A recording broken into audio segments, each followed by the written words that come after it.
Well, hello. How are you? It's Phil again with your Star Trek Strange New Worlds review. In today's episode, All Those Who Wander was a really good one. So we will talk a little bit about that. Give you a couple things at the end that I thought, maybe could have been done better.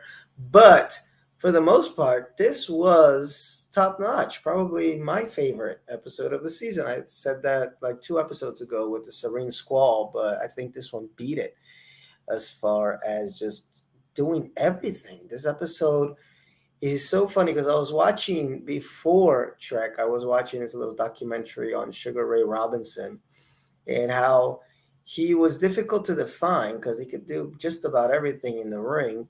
And this episode was a lot like him because it did a little bit of everything. Gave us the action, gave us some suspense, gave us even some horror. It's Star Trek New Worlds meets Alien with a little bit of Predator there for good measure.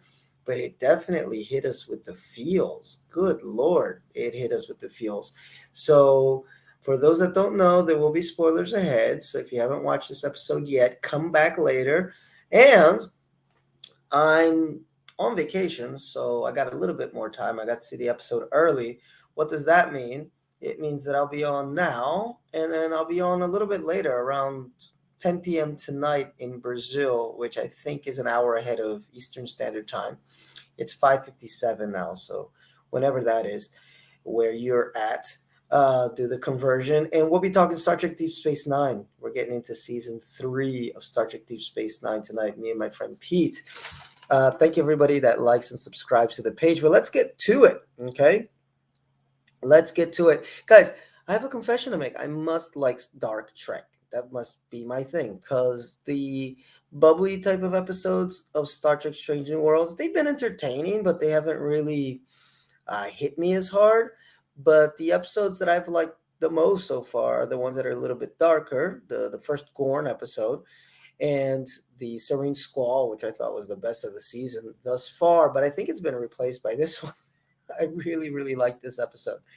Uh, so I like when Star Trek Strange New Worlds goes a little bit dark because it gives us our characters acting differently, more serious. I think it's too much of like I don't know. There's something about this. It's not like TNG where everybody's like a big happy family, even though they are. But it feels like a summer camp still, like on the Enterprise, and Pike is just like the den leader, and he's like the real nice den leader that everybody wishes were their dad or something. In a very different way than TNG did that. TNG also had Picard as the sort of father figure, but in a much more stoic fashion, than Pike does it. So when they go dark and Pike gets a little bit more serious, and we know, hey, it's time to really uh, get to business and save lives, save our own lives. I like it. I like it. I like it when Strange New Worlds goes like that. By the way, guys, I've been a bit sick the last couple of weeks, so forgive me if I usually ramble, but I may ramble more than normal. Trying to get enough energy together too. Sure. I'm gonna make myself small there so you don't have to see my face, my eyes almost going off there. But anyway, the episode starts out giving us a bit of a bait and switch because it seemed like the whole story was going to be about them taking this. I did take some notes here. What is it? Some Vidium to a deep space station K7, and that could have been nice. It's the second to last episode. Something might have happened on the way, but instead we get this whole thing with a distress signal that they got from the ship. So Pike makes the executive decision of splitting up the crew. The Enterprise is going to go off and deliver this Vidium that apparently they really need, and he's going to take a small crew in one of the shuttlecrafts. What did he call it? The um, uh, Oh, I forgot the trailer. I forgot now what he called it. But he's gonna take the other crew to find out what happened to the ship called the Peregrine. Okay, and I thought that it would be like an A B type story, but they just stuck with the A story. But there was so much in this A story, beginning with Uhura. So this is a cadet log setup here, and she's on her final days on the Enterprise, and she's still not sure if she wants to really stay in Starfleet.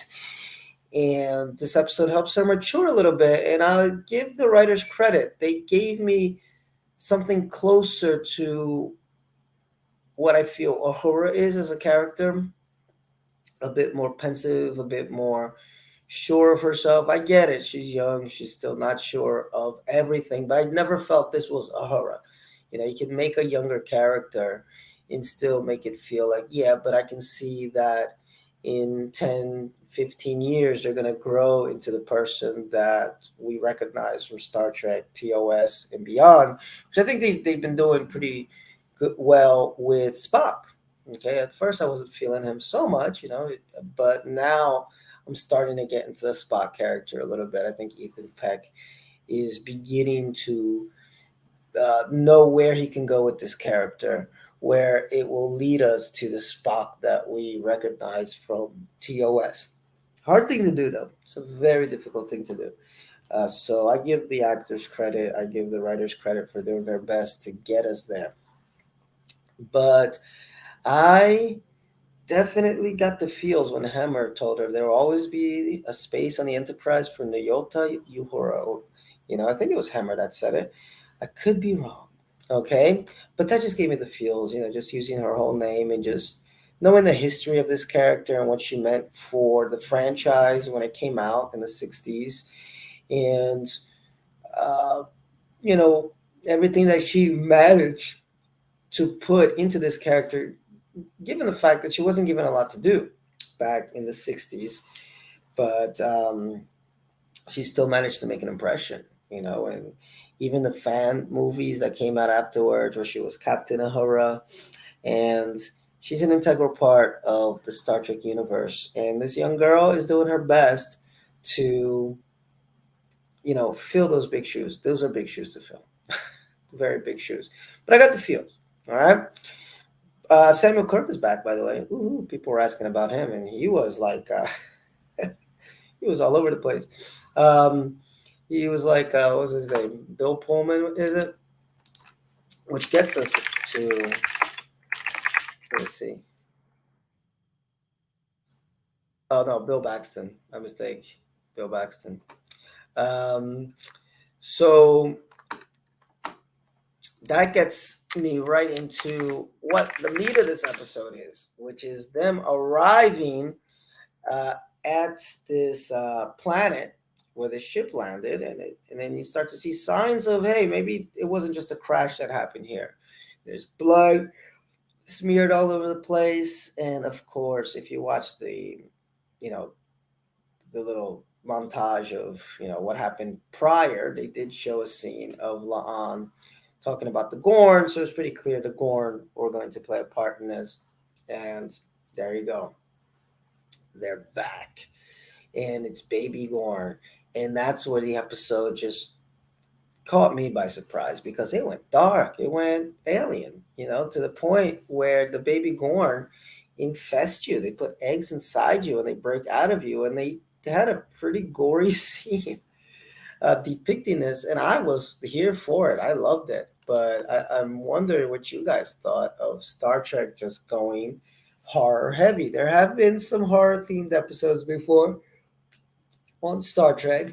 Voyager had an interesting one, which actually also was kind of like Alien. It was with it's been about 5 years since I've watched Voyager all the way through, but I think Janeway was alone on this ship going up against that species 5827, whatever the hell that species was. And it definitely had some Ridley vibes to it with Janeway and her big old phaser rifle going up against this one alien creature. And this one was more like a mix of alien and aliens, I think more aliens because they were on this planet going inside the ship, and what was, behind every nook and cranny of this ship. And going back to Samuel Kirk, he's starting to wig out a little bit like Hudson in Alien. He's not sure, should we be here, should we not be here? Um, and Pike trying to calm everybody down and say we all got to work together. And even Spock getting a little spooked.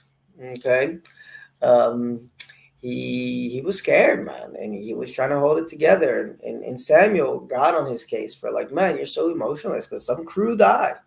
Some crew definitely died in this one. We had some red shirt moments here with characters that they just introduced. I hate when they do that, but okay, they're red shirts. They weren't wearing red. It was a lieutenant, I think, an engineering guy. He was wearing yellow, and a nurse. She was wearing blue. So we got a little bit of that stuff going on, but I'm here for it. Give it to me, give it to me, give it to me. And we find out that, yeah, baby Gorn are they're dangerous and they're scary and they are a menace. And we had four of them that got birthed out of this dude that they found on the ship, an alien guy that they found on the ship. And then the episode was just this. It's just, we got to capture these creatures, kill them, and get the F out of here, and the pacing was great. The They managed to do horror well. I think anybody that's a fan, that's a fan of horror would enjoy this episode. And you know, the story played out its beats. They found a young girl there stuck on the ship, which again harkens back to Aliens with Ridley finding Newt. In this case, it's La'an that has a connection with her because La'an survived the Gorn attack, and little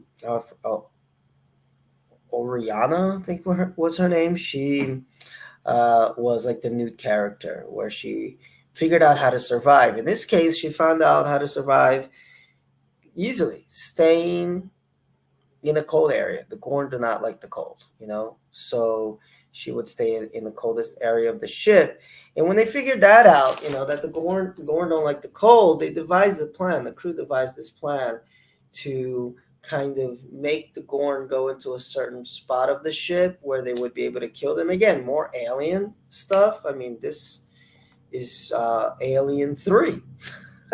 See, I'm going through all of them here, where that's how they managed to capture the aliens. They became the bait. They were on that prison colony, and they became the bait, and then they would trap the alien and kill them. Or I think they sent them into like some molten, fiery pit or something, right?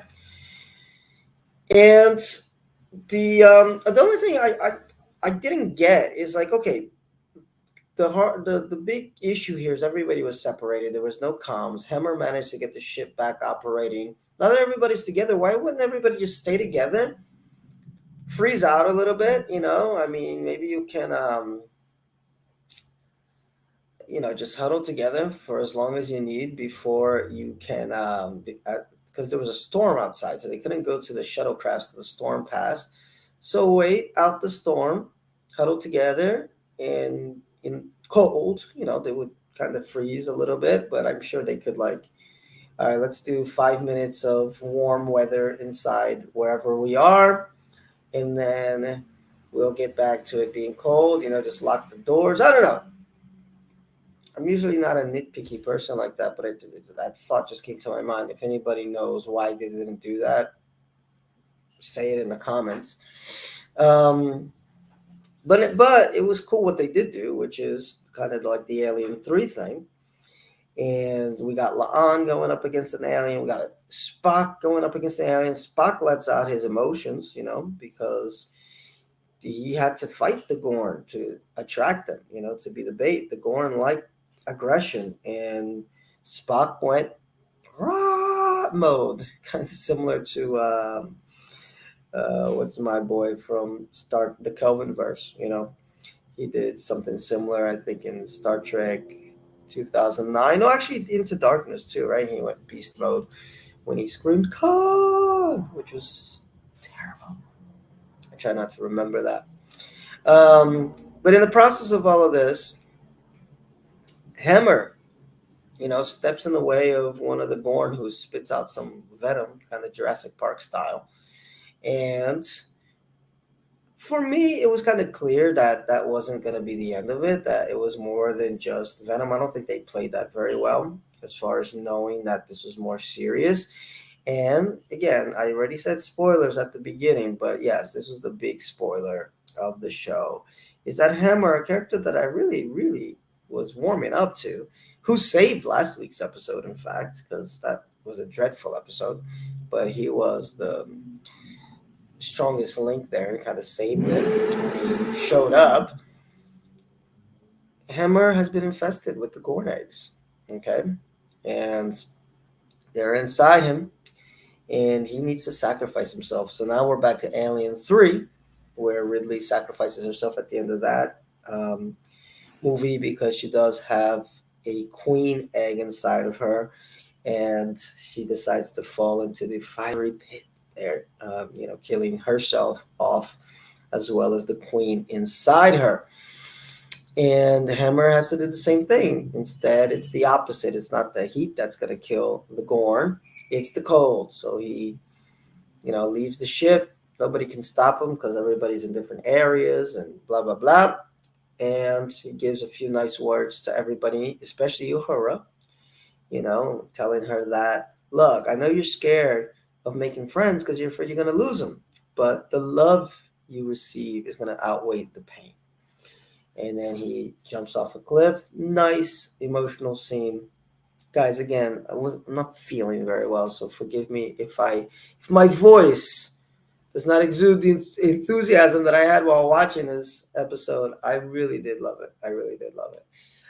Sorry, but shit happens. But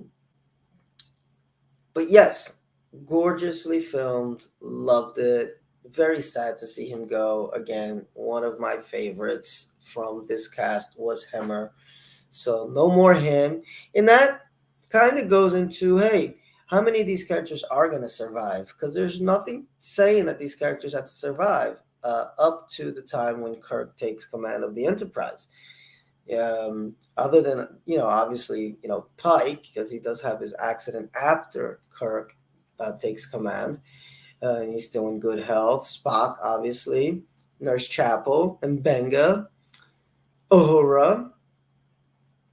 And that's it. I mean, Samuel Kirk dies, but that's off screen, because he's in the Operation Annihilate, with the exclamation mark there. But everybody else, unfortunately, it's up in the air. Ortega's and La'an and the little transporter dude who didn't show up this episode. And, there you go. Hammer's the first casualty. Una, even, could possibly die. So Hammer's the first casualty of this episode. And La'an, in a way, because La'an decides that she wants to take care of this little girl. And there's some clues that you found about where she lives, where her family is. And she realizes this could be a long mission and she will have to be away for a while. And that's exactly why she asked the president, Pike, even to decommission her, because she doesn't know how long it's going to take. And it's outside of Federation space, and she just needs the freedom to go do some 7 of 9ing out there and just be free. Now, I warmed up to La'an. I liked it from the beginning, but I warmed up to her even more as the episodes, ran on. So I would love to see maybe not a whole series, and I hope New Trek ends up doing this. And people have said this in the groups, even having just these little mini series, almost like what they just did with Obi-Wan. I haven't finished it yet. I didn't like it that much, but I'll finish it. It wasn't bad. It wasn't good. It was just like, okay. So I'll get around to it. But yeah, these limited series are interesting, so if they could have Star Trek limited series, kind of in the way they did the short treks, I'd be up for that. I'd be up for, next year or the year after. Give us a La'an adventure. What is she up to? Trying to find this little girl's homeworld. You know, that would be really cool.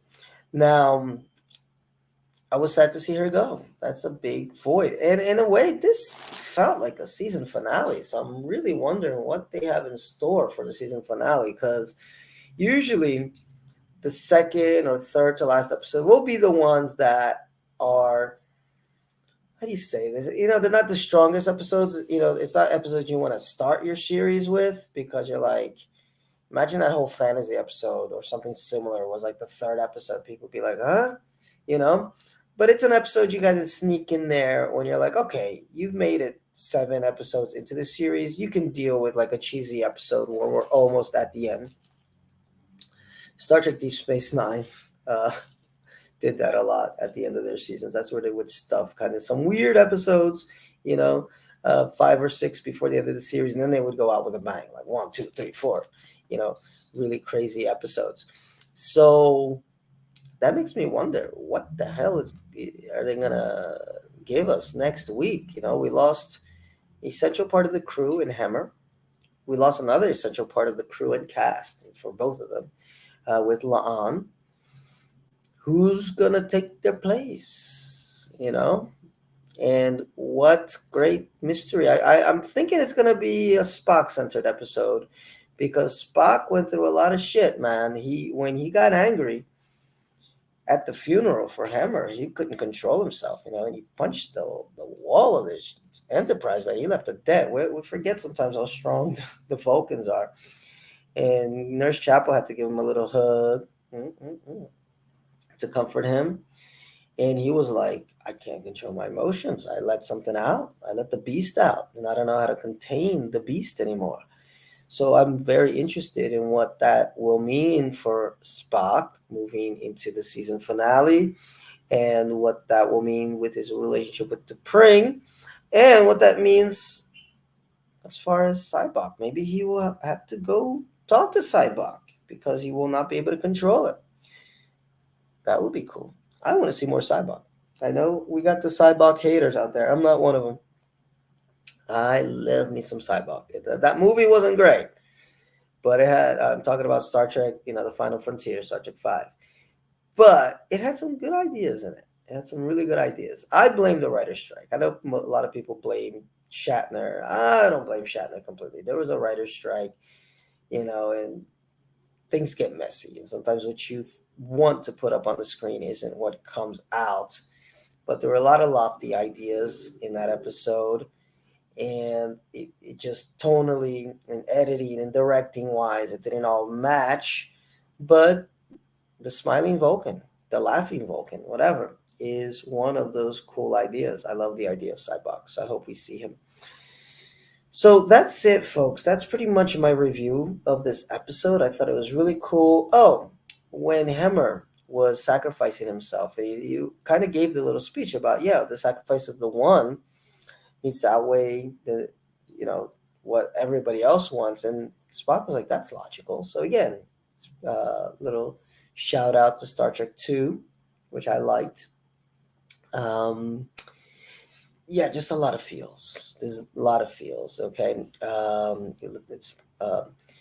this totally felt like a season finale. If it had been, I would be extremely satisfied. So Strange New Worlds, you got one more week of entertainment here for me, and I'm more than happy to see what you guys got in store, and very, very optimistic